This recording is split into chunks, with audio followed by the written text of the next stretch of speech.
Think of these times of year and think of walks and think, well, what can I do? How can I connect these up?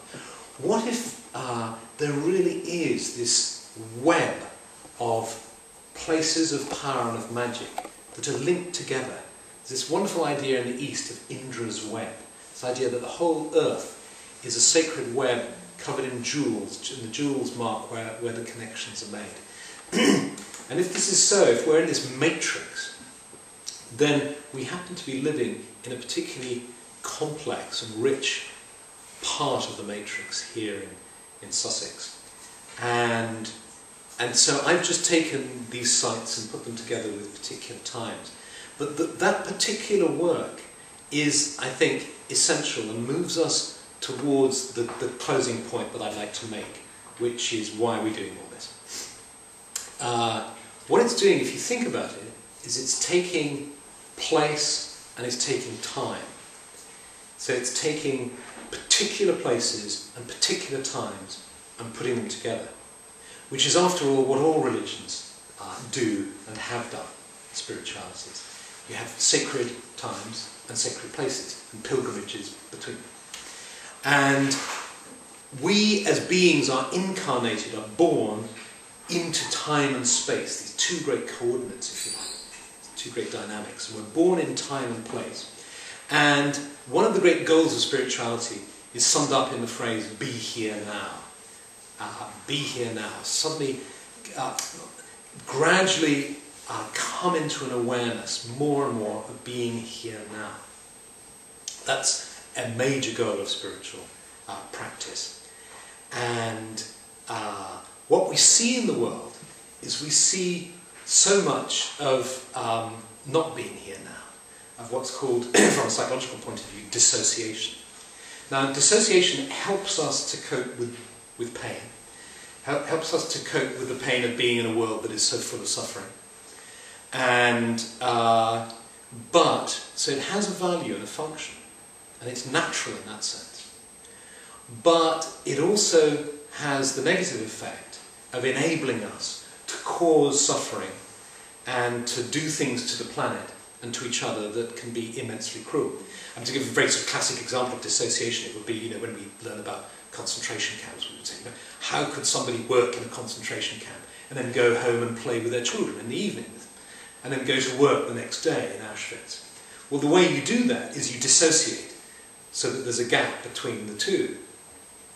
So dissociation helps us to cope with pain, but it has very tricky side effects. And now, of all times in the history of humanity, we can't really afford to be dissociated too much for too long.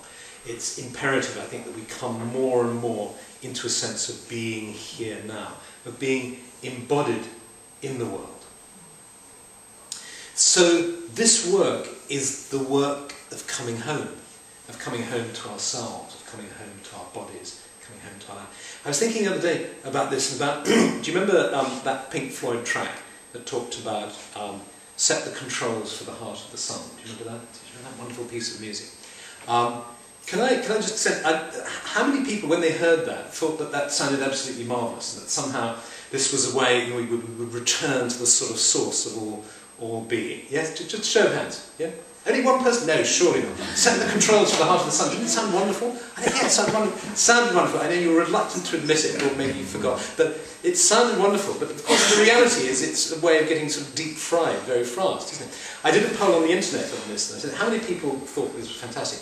88% of people thought this was, at the time, it sounded a great idea. And I think the reason why it sounded a great idea is because it somehow touches that instinct that we want to go home.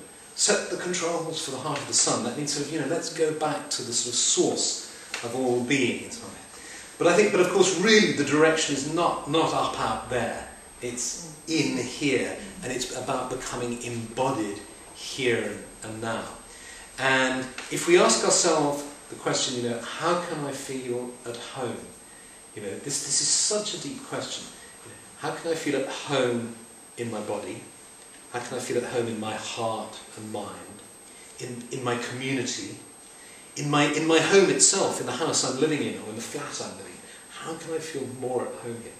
And how can I feel at home in the world?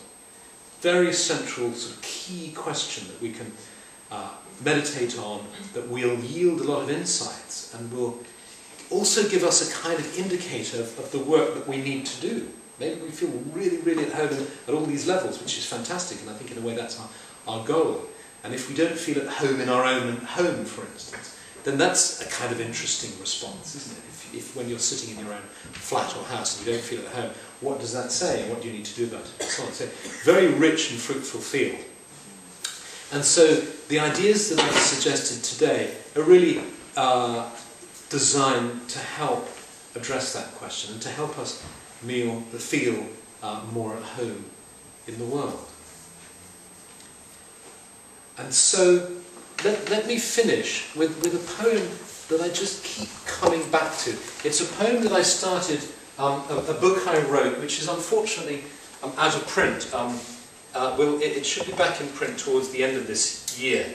But I wrote it about a journey, a walk from the Tumpin Lewis to Longman and Wilmington and back. And I started it with this poem that it seems to me expresses the vision